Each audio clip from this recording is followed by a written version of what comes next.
우리는 예수 그리스도 안에서 새로운 피조물이 되었다. 오늘 본문 바로 앞 17절에서 성경은 그렇게 말씀하고 있습니다. 그런즉 누구든지 그리스도 안에 있으면 새로운 피조물이라. 이전 것은 지나갔으니 보라 새 것이 되었도다 말씀하세요. 여러분, 이 말씀에서 그리스도 안이라는 이름이 나오는데, 이 그리스도 안은 어떤 특정한 장소나 공간을 뜻하는 말이 아니라 믿음과 회개를 통해서 그리스도와 하나가 되는 상태, 이걸 말하는 거예요.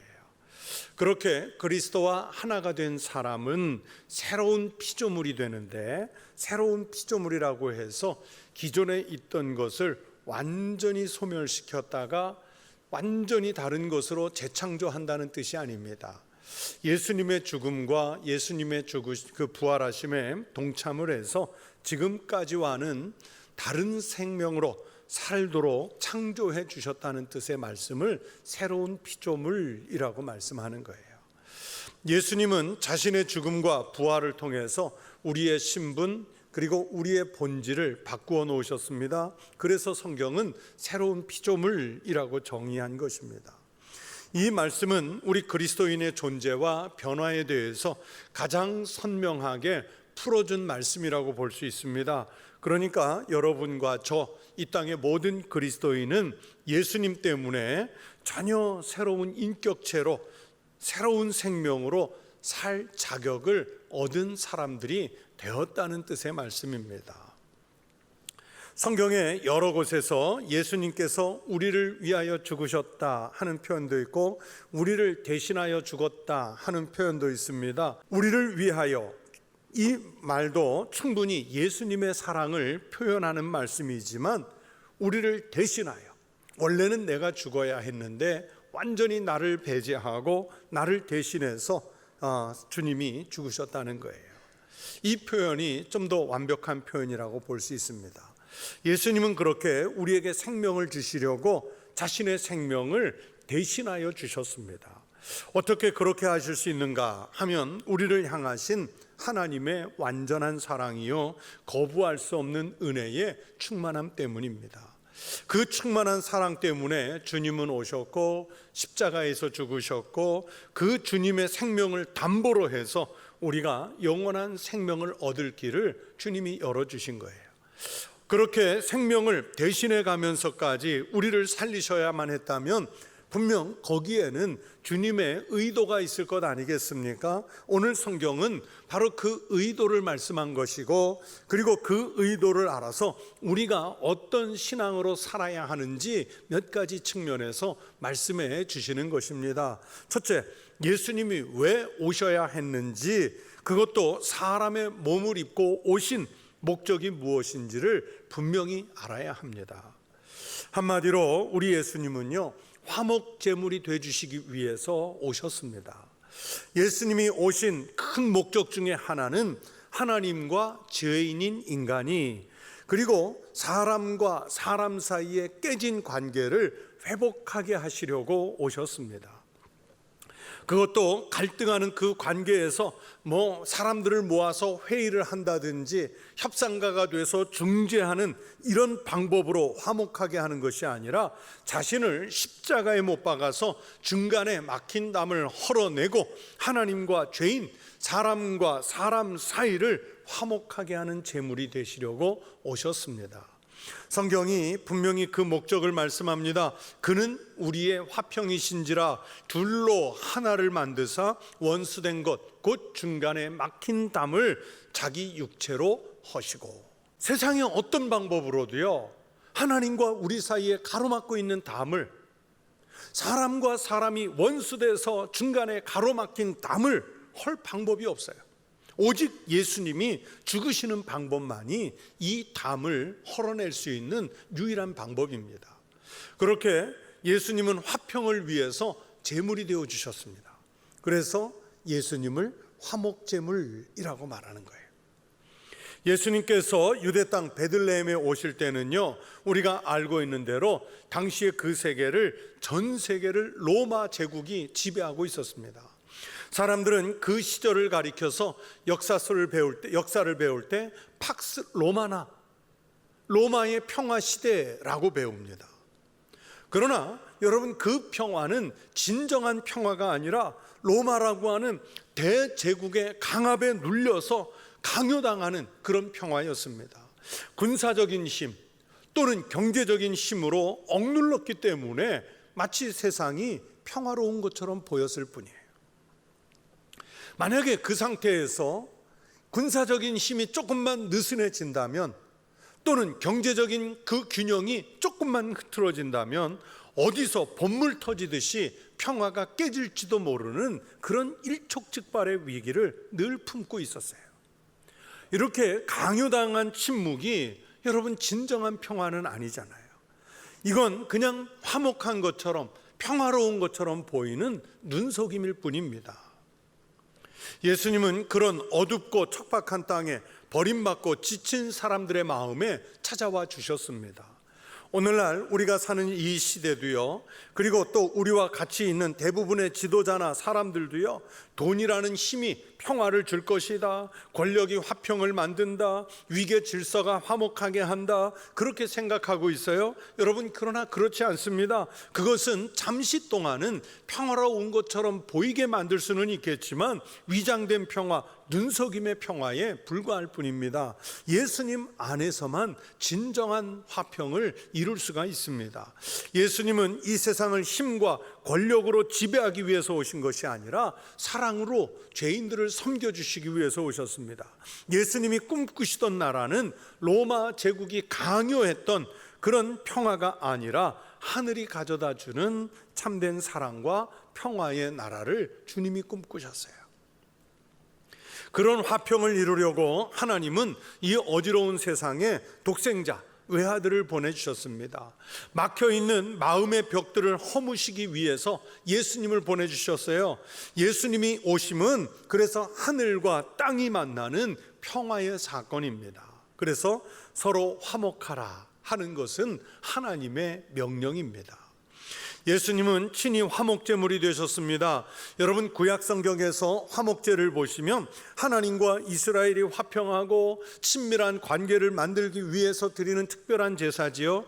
화목제물은 양이나 소 또는 염소를 잡아서 대부분은 불살라 그 향기를 하나님께 올려 보내드리고 남은 고기 부분들이 있으면 제사장과 사람들이 함께 먹음으로써 하나님과 평화하고 사람들 간의 화목을 나타내는 그 형식으로 이 제사를 드렸던 거예요.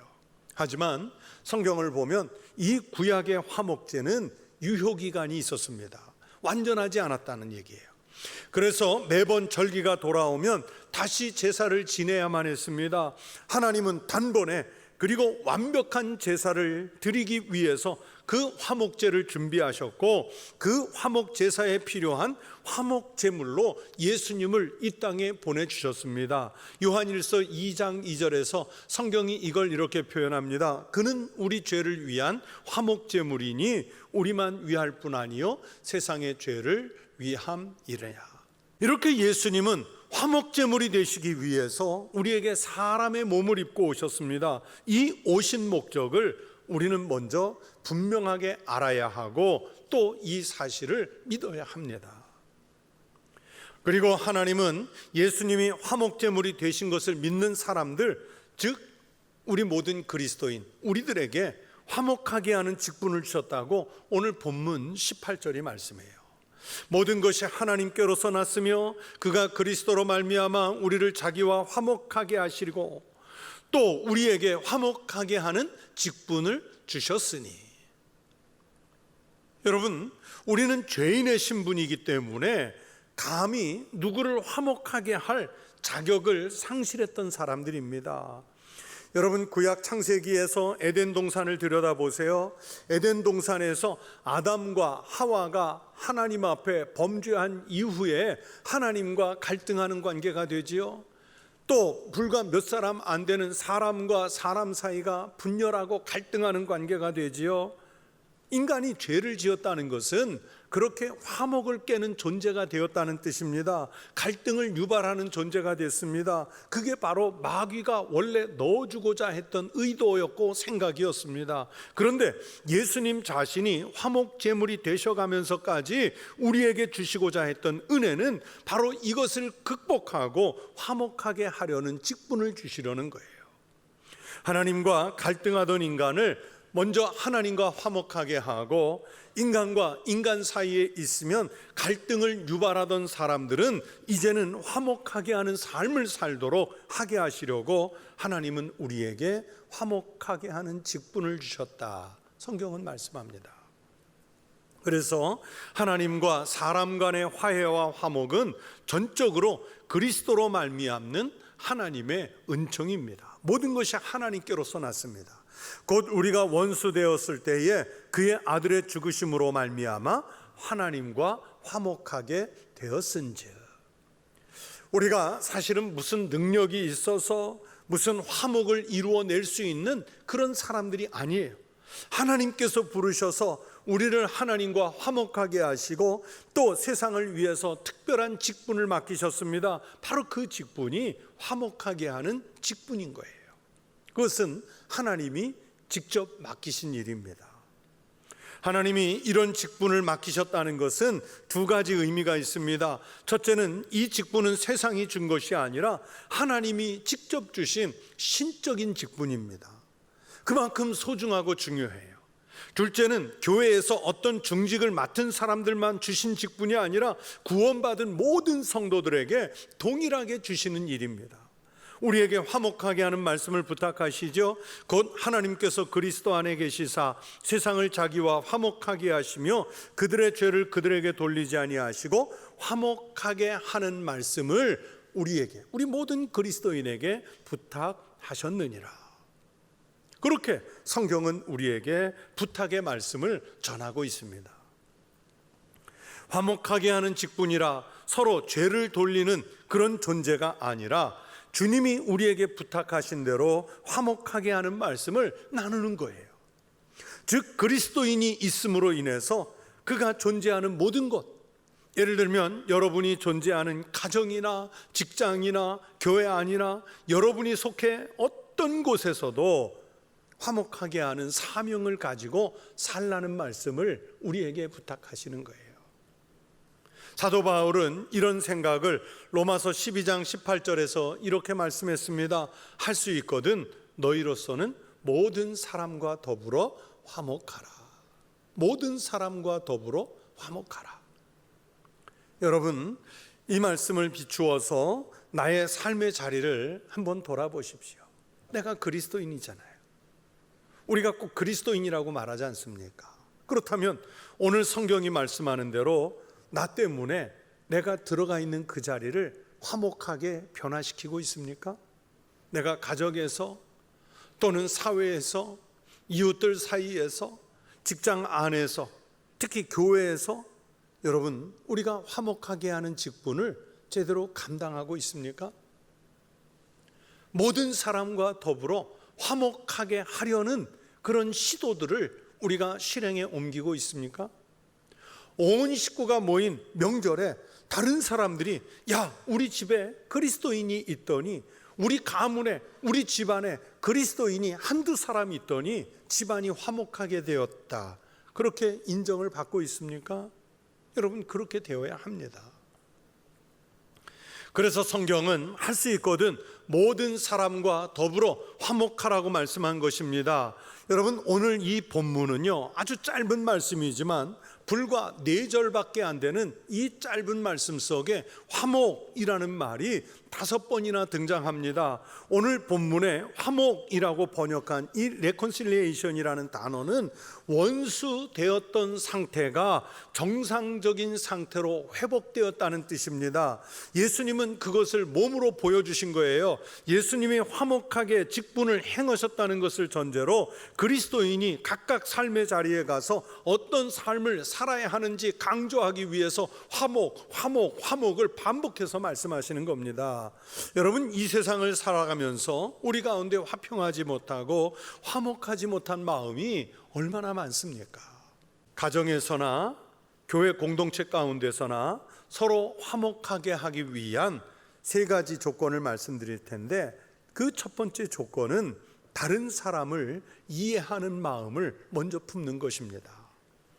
영어 단어 가운데 이해한다라는 말이 understand잖아요. 그런데 이 understand라는 단어를 보시면 밑에라는 뜻을 가진 under라는 말과 서 있다라는 뜻을 가진 stand 두 단어가 합성해서 만들어졌지요.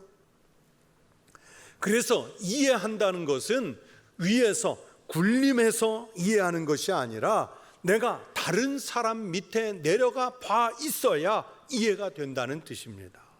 우리 동양에도 비슷한 말이 있죠. 역지사지라는 말입니다. 내 입장에서 헤아려 이해하는 것이 아니라 다른 사람의 입장이 돼서 생각해야 이해가 된다는 뜻이죠. 그러면 이해할 수 있습니다. 화목은 바로 그렇게 할 때 이루어지는 것입니다.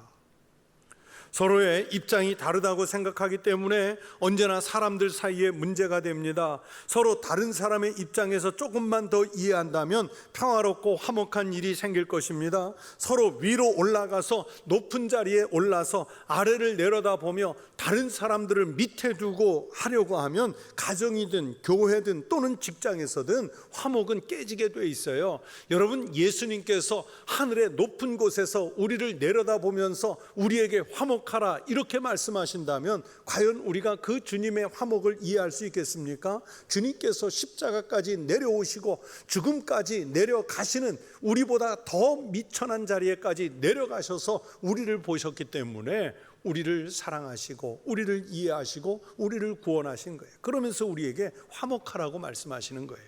내려서려고 하는 이가 많을수록 그 공동체가 화목해집니다. 예수님은 그것을 몸으로, 예수님은 그것을 십자가에서 우리에게 보여주신 줄로 믿습니다. 화목한 공동체를 이루는 두 번째 조건은 사람을 외모로 보지 않고 또는 내가 가진 편견을 가지고 판단하지 않는 것입니다. 사람들에게는 누구나 자기 나름대로요, 다른 사람을 판단하는 기준을 가지고 있어요. 저는 이것을 판단의 자라고 이름을 붙여봤어요. 여러분, 우리가 길이를 잴 때 쓰는 자는 항상 똑같죠? 만약에 자라고 하는 것을 고무줄로 만들어서 그때마다 때로는 늘렸다가 때로는 줄였다 쓴다면, 아니면 다른 사람들마다 각각 자기만의 자를 가지고 길이를 잰다면 우리가 그 길이를 신뢰할 수 있겠습니까? 믿지를 못하죠. 우리가 길이를 재기 위해서 쓰는 자는 항상 똑같은데 사람을 판단하기 위해서 쓰는 자는 항상 일정하지 않아요. 감정에 따라서, 상황에 따라서, 또는 다른 사람과의 친소 관계에 따라서, 손익 계산에 따라서 판단의 자는 항상 달라지잖아요. 그런데 우리는 그 정확하지도 않은 우리의 판단, 감정이라는 잣대를 가지고 사람을 재지요. 주관적인 판단으로 자기 기분대로 사람을 판단합니다. 그런 잘못된 판단이 바로 화목을 깨고 분란을 일으켜요. 내 판단에 구분자로 사람을 보지 말고 주님의 마음으로 보겠다는 그 태도가 중요합니다. 내가 함부로 판단하는 사람이지만 그러나 주님은 이 사람을 얼마나 사랑하실까? 주님이라면 저 영혼을, 저 생명을 어떻게 대하실까? 이 마음으로 사람을 보는 성도가 돼야, 그래야 우리가 내가 있는 곳에서 화목을 이룰 수가 있고요. 주님은 이 성경을 통해서 원수된 것을 정상으로 돌리라고 말씀하시는 거예요. 화목을 이루는 세 번째 걸음은 적극적으로 용서하는 것입니다. 그리스도인은 누구나 용서해야 한다는 것은 알지만 문제는 실천이 어려운 것입니다. 용서하라, 이 주님의 가르침을 듣는 것과 내가 용서하는 결단을 하는 것은 다른 것입니다. 하나님이 우리에게 요구하시는 것은 아는 지식이 아니라 행하고 실천하는 믿음입니다. 우리는 살아가면서 서로 많은 상처를 주고받아요. 여러분, 상처는 멀리 있는 사람, 알지 못하는 사람에게서 오는 것이 아니라 가까이에서 함께 살아가는 사람, 오히려 너무 잘 아는 사람, 관계를 깊이 맺고 있는 사람, 그 사람에게서 상처가 오잖아요. 육체의 상처가 남듯이 정신적인 상처도요, 깊이 남습니다. 마음의 상처가 오히려 육체의 상처보다 더 오래 갈 수 있어요. 이 마음의 상처를 치료할 수 있는 유일한 약은 내가 용서를 받고 용서하는 것입니다. 물론 거기에는 회개 또는 사과를 전제로 하지요. 예수님도 말씀합니다. 너희가 사람의 잘못을 용서하면 너희 하늘 아버지께서도 너희 잘못을 용서하시려니와 너희가 사람의 잘못을 용서하지 아니하면 너희 아버지께서도 너희 잘못을 용서하지 아니하시리라. 여러분, 예수님의 말씀을 주의 깊게 들으십시오. 너희가 사람의 잘못을 용서하면 너희 하늘 아버지도 너희 잘못을 용서하시려니와.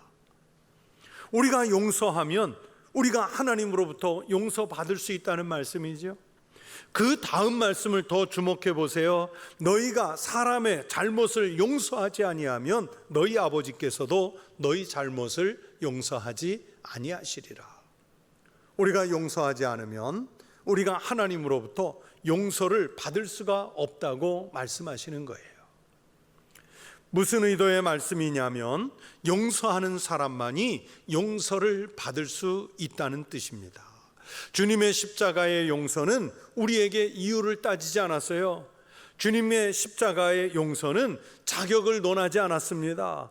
주님의 십자가를 통한 용서는 우리에게 어떤 특별한 조건을 캐묻지 않았습니다.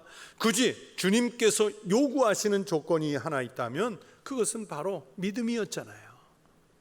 믿음 외에 아무것도 요구하지 않으십니다. 만약에 하나님께서 우리에게 어떤 용서하시기 위한 이유나 조건, 자격을 따지셨다면 여러분, 우리는 하나님 앞에서 용서받을 조건, 자격을 갖춘 사람들이 아니에요. 그냥 하나님의 진노의 심판을 몸으로 받아야 할 사람들이에요.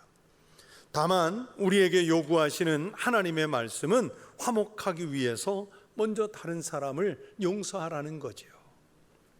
하지만 예수님이 아닌 내가 용서한다는 것은 가장 어려운 일일 수 있습니다.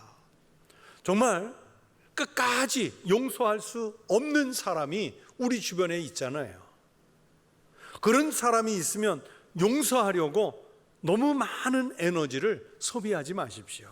그런데요, 많은 사람들이 내가 정말 용서하지 못할 사람 용서하기는 어렵다고 하면서 내가 용서받는 것은 오히려 당연한 것이고 마치 쉬운 일처럼 생각을 해요. 내가 다른 사람 용서하는 거 쉽지 않습니다. 감정이 풀리지 않습니다. 심지어 부부 간에도, 부모 자식 간에도 쉽지 않은 일이고요, 형제 간에도 쉬운 일이 아니에요. 그런데 주님은 우리를 용서하시기 위해서 그 어려운 일을 하셨어요. 여러분, 십자가를 지고 인류를 용서하신다는 것이 어디 쉬워 보입니까? 하나님이 사람의 몸을 입고 이 땅에 오시는 일이 여러분 쉬워 보입니까? 어렵기 때문에 하나님이 그런 결단을 내리고 하신 일입니다. 그렇게 먼저 모범을 보이신 후에 우리에게도 예수님을 닮아서 그렇게 화목하라고 가르쳐 주신 겁니다. 예수님이 하셨기 때문에 그리스도인은 하고자 해야 합니다. 하나님의 명령이고 사랑의 가장 아름다운 표현의 방법입니다. 그래서 아무리 그리스도인이라고 해도 용서하고 화목하게 하는 일은 아무나 하는 것이 아니라 은혜를 받은 사람이 하는 거예요. 다른 사람의 허물을 용서하고 덮어주고 할 수 있는 것은 내가 받은 은혜의 분량만큼입니다. 은혜가 있는 만큼 할 수 있는 일이죠. 그리고 용서하면 그보다 더 큰 은혜를 하나님은 우리에게 주실 줄로 믿습니다. 용서를 통해 주님의 더 큰 용서를 경험하는 우리 믿음의 성도들이 되시기를 축원합니다. 사랑하는 성도 여러분, 오늘 성경의 말씀대로 그리스도인은 어디서나 화목을 만드는 삶을 살아야 합니다. 그래서 오늘 본문은 우리에게 화목하게 하는 직분을 주셨으니 라고 말씀하지요. 또 화목하게 하는 말씀을 우리에게 부탁하셨다고 말씀합니다. 이것이 우리의 삶의 모습이어야 합니다. 명절을 맞아 가족들과 함께 지내시면서 여러분으로 인해서 가정과 가문이 화목해지시기를 축원합니다. 여러분으로 인해서 우리 교회가 늘 화목한 교회가 될 수 있기를 바랍니다. 우리 청북교회가 이 시대에 이 지역에 있음으로 인해서 시대를 화목하게 하고 우리 교회가 있는 지역을 화목하게 할 수 있는 이 사명을 감당할 수 있기를 축원합니다. 주님이 부탁하신 화목하게 하는 직분을 어디에서나 잘 감당하는 믿음의 사람들이 꼭 되어주시기를 주의 이름으로 축원합니다.